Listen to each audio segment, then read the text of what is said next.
Here we are. Listen to cells. This is actually a fun little unit where we're going to talk about what is a cell, what's inside a cell, what makes a cell work, how do they work together, and what can they do when they actually work together.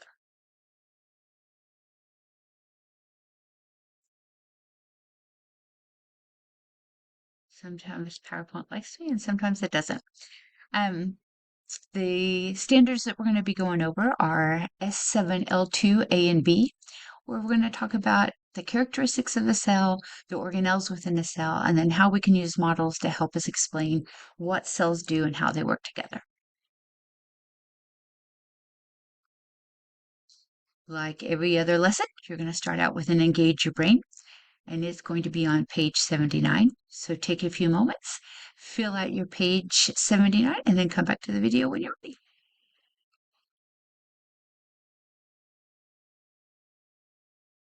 On these Engage Your Brains, one thing you can do on the true and false questions, and when you have these in the visual summary also, is that when you have a true and false question and it's false, you can underline what makes it false and make it true.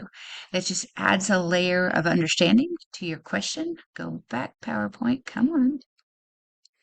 And increases your learning and your understanding of the concept.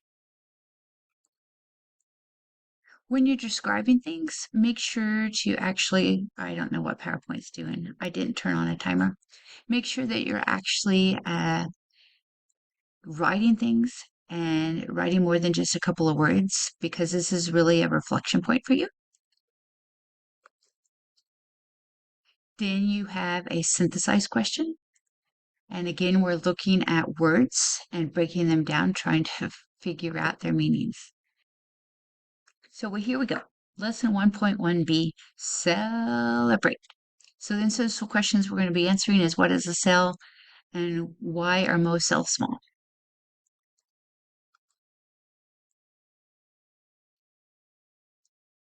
And so on this page, you have an active reading question that wants you to underline while you're reading the reasons why cells are important. So here's some examples of how cells might be important. Take a minute and look at the GIFs that I have on the screen and see if you can figure out what kind of cells they are and why do you think they're important. So I'll pause. I guess we'll stop talking for a minute, I guess.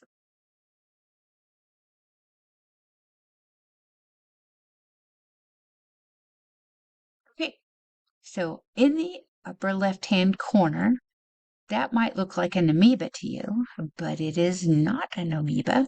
The darker cells are red blood cells, and the other cell is a white blood cell. And the white blood cell is attacking the bacteria, which are the two little round shaped things, and it's going to engulf it and dissolve them. So that's a white blood cell.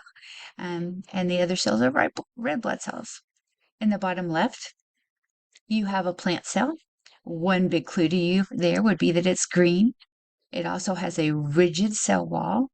And this is what's called as chloroplast flowing. And so those green round things inside the plant cell are chloroplast, and they actually cycle through the plant cell itself.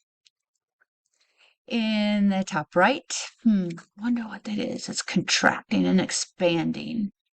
Was actually has proteins actin and myosin in it, and it has fibers, and it's actually a cardiocyte, which is a heart muscle cell. And you can see that it is contracting. In the bottom right, those are neurons. So those are some nerve cells that are acting.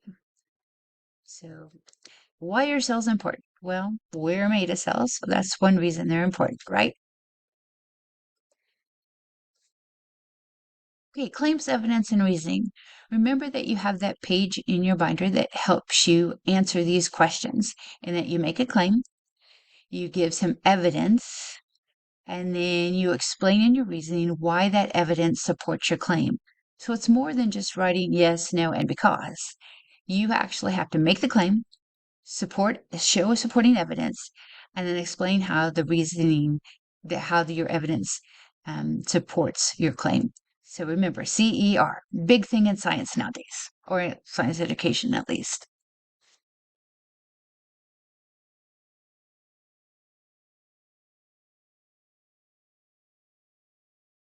So all cells have these two things for sure. You have the cytoplasm, which is the watery, like jello like ooze that is encapsulated or surrounded by the plasma membrane. And we're going to be learning more words about the plasma membrane as we go along.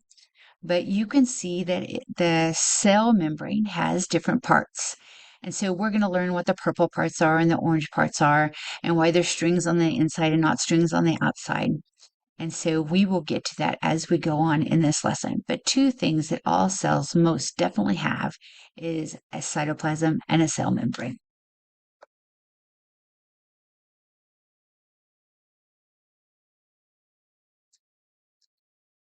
Okay, this is an example to get you to think about the surface area and the volume inside the surface area.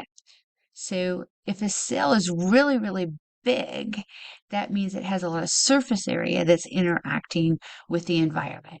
It also means that there's more um, metabolism that has to go on, more cell stuff that has to go on. So this is trying to get you to think about the size of a cell and the surface area of a cell. And so here are some different cells magnified to different levels. A microscope is a tool that we use in science to help us magnify things that are really, really small. And so here we have some kidney cells, and you can see different powers of the microscope let you see different things. A lot of times when people get scanned for cancer, they take what's called a biopsy. And in a biopsy, they take some tissue and then usually they freeze that tissue with liquid nitrogen and slice it into really thin slices and put it on a microscope slide.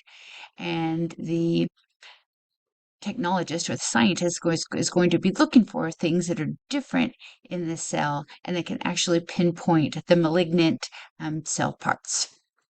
In the bottom left is a cheek cell. And so in that cheek cell, you can see the very prominent nucleus, but you can also see some little granular things in there. And I'm not for sure those are part of the cheek cell. I'm pretty sure that's probably some bacteria that was in the person's mouth. Ew, right? Okay, let me see if I can move my blob here. Another example of magnification there, and it is blood. And so you have blood magnified 100 times, 400 times, and then 1,000 times. And so 1,000 times you can start seeing the differentiation between the red blood cells and the white blood cells. And I think those are probably eosinophils, which is a type of white blood cell. So microscopes, they help us see things down at the cellular level and beyond.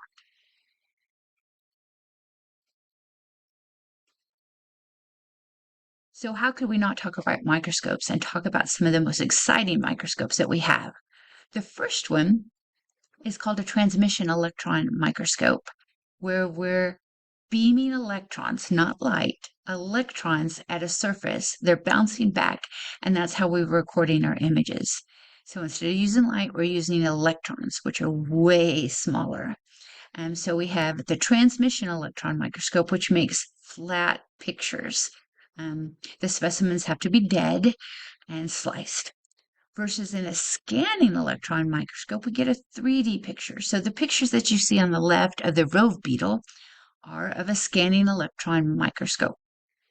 When you see pictures on these types of images, color, on these types of micrographs, it's because we've assigned colors to them. The computer makes the colors.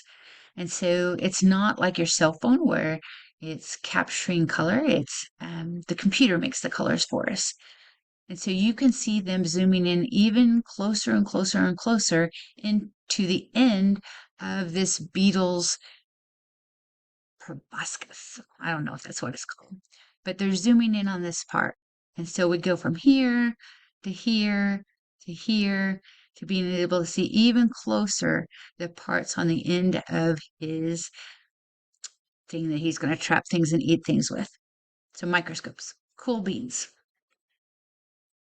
And that's the end of that one.